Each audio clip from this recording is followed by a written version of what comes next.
Le Seigneur soit avec vous. Lecture de l'Évangile de Jésus-Christ selon saint Jean.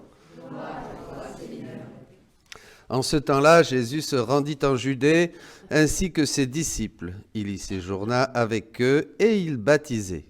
Jean, quant à lui, baptisait à Aïnon, près de Salim, où l'eau était abondante. On venait là pour se faire baptiser. En effet, Jean n'avait pas encore été mis en prison. Or, il y eut une discussion entre les disciples de Jean et un juif au sujet des bains de purification. Ils allèrent trouver Jean et lui dirent « Rabbi, celui qui était avec toi de l'autre côté du Jourdain, celui à qui tu as rendu témoignage, le voilà qui baptise et tous vont à lui. » Jean répondit. Un homme ne peut rien s'attribuer sinon ce qui lui est donné du ciel. Vous-même pouvez témoigner que j'ai dit, moi je ne suis pas le Christ, mais j'ai été envoyé devant lui. Celui à qui l'épouse appartient, c'est l'époux. Quant à l'ami de l'époux, il se tient là. Il entend sa voix, il entend la voix de l'époux, et il en est tout joyeux. Telle est ma joie. Elle est parfaite. Lui, il faut qu'il grandisse, et moi, que je diminue. Acclamons la parole de Dieu. Louange à toi, Seigneur Jésus.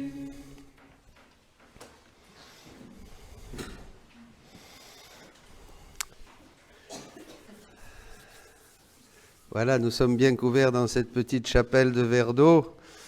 Et c'est une joie de proclamer la parole de Dieu à un grand nombre, pour que tous se réjouissent. Cet évangile de Jean est très beau et il y a beaucoup de choses à dire, bien sûr. Comme toujours, la parole de Dieu est infinie.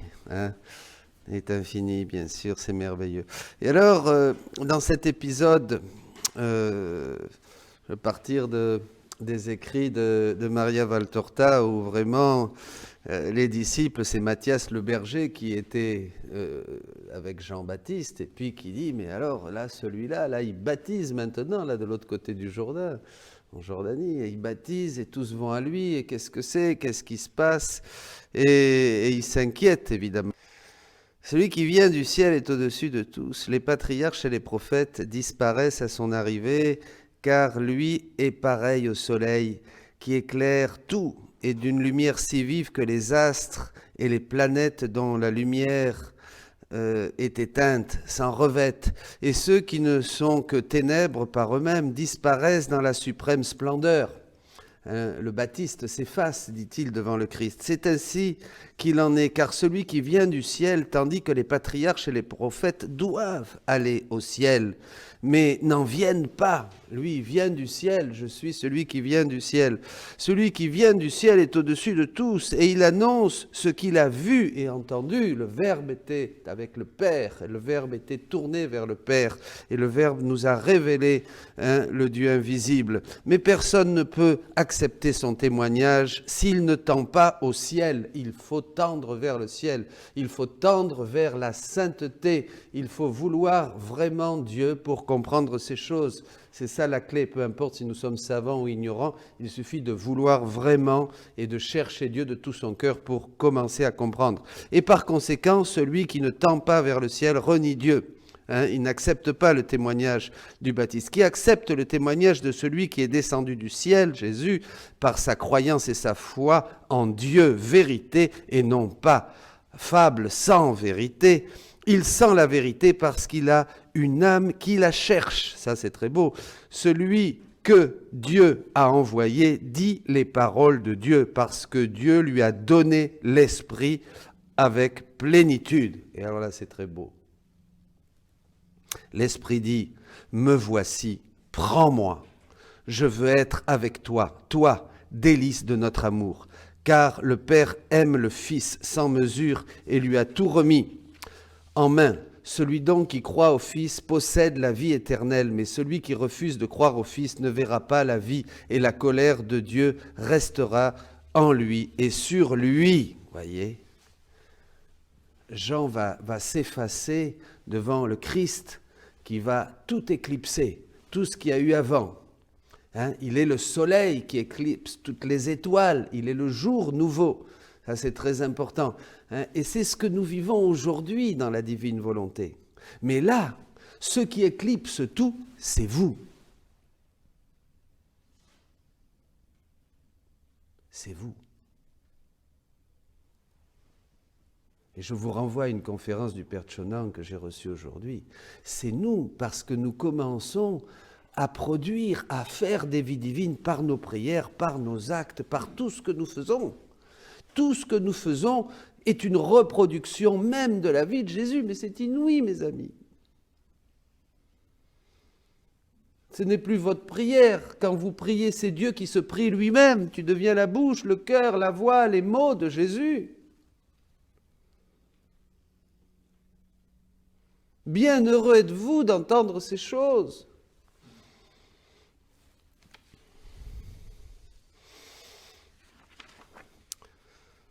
Jésus dit à Louisa, « Et toi, viens dans ma volonté, vis en elle, que la terre ne soit plus ta demeure, mais uniquement moi. » C'est bien ça que nous disait Saint Jean. Il possède Jésus, nous entrons en Jésus. Nous faisons les choses de Jésus. Ainsi tu seras totalement en sécurité. Ma volonté a le pouvoir de rendre l'âme transparente et quand elle l'est, tout ce que je fais rayonne en elle.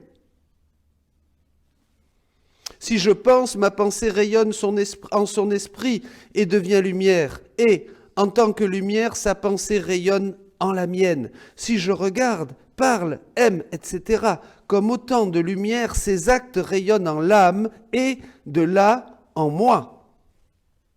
Ainsi, nous nous illuminons l'un l'autre continuellement. Nous sommes en perpétuelle communication d'amour réciproque. Vous vous rendez compte de ce qui se passe ?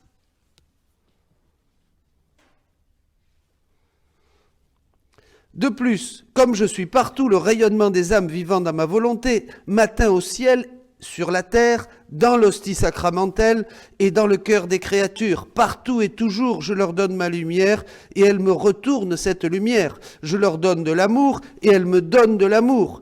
Elles sont mes demeures terrestres où je me réfugie pour échapper à la nausée que me donnent les autres créatures. Nous devenons, dit saint Paul, la bonne odeur du Christ et nous répandons le parfum de sa connaissance. C'est là que c'est important. Ce qui a précédé aussi.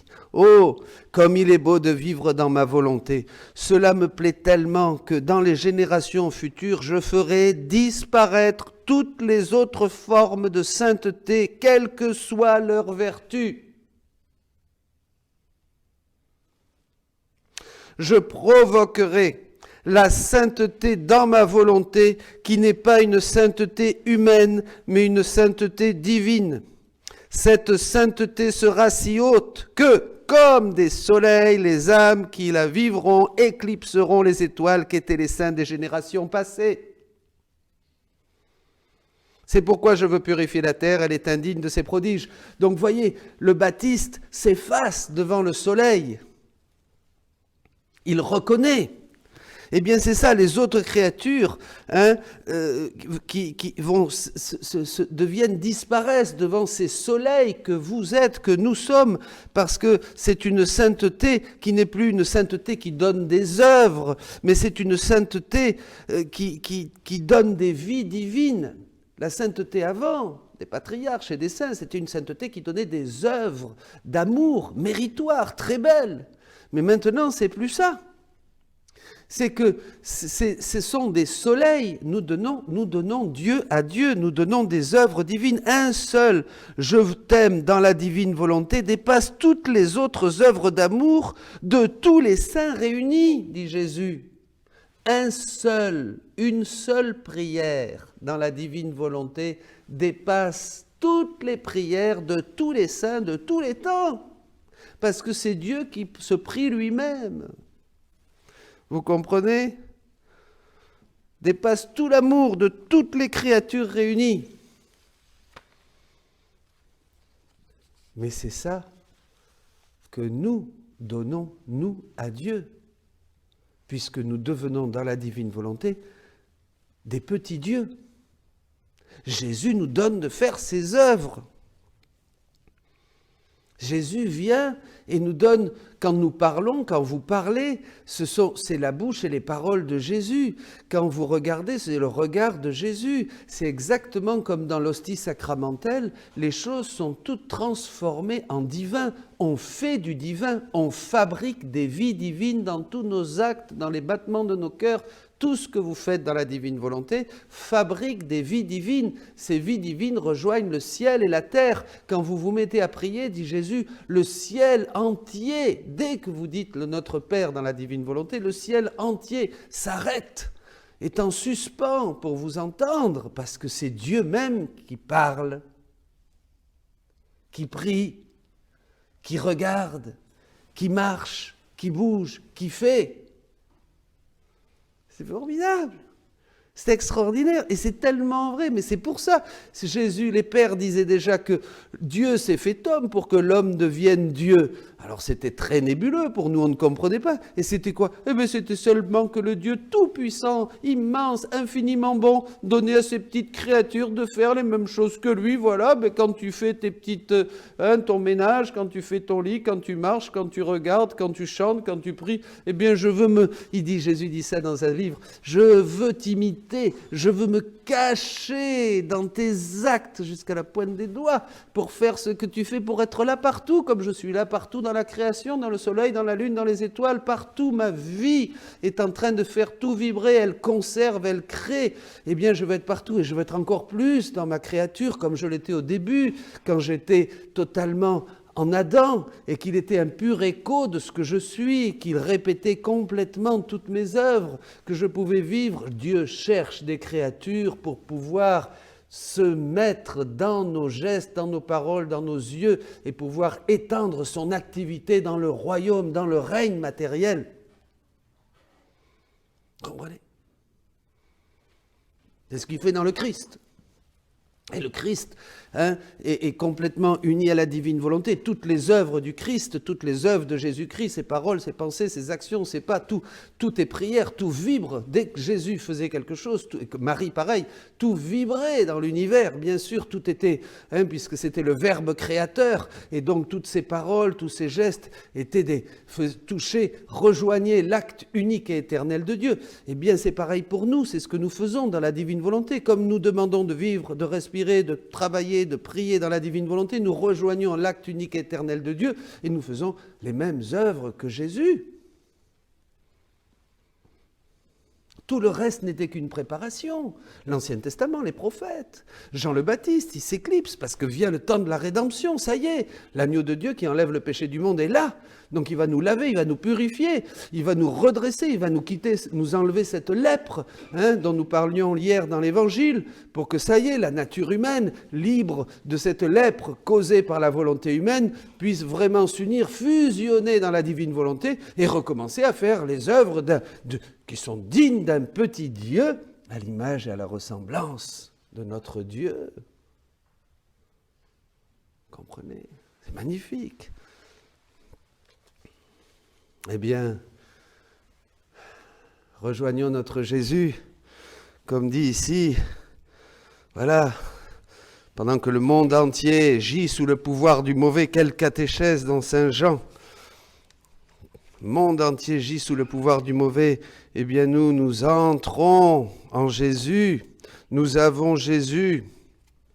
Nous entrons en lui, dans celui qui est vrai. Nous sommes en celui qui est vrai. Nous sommes en celui qui est vrai. Nous, dit Saint Jean, nous fusionnons en celui qui est vrai.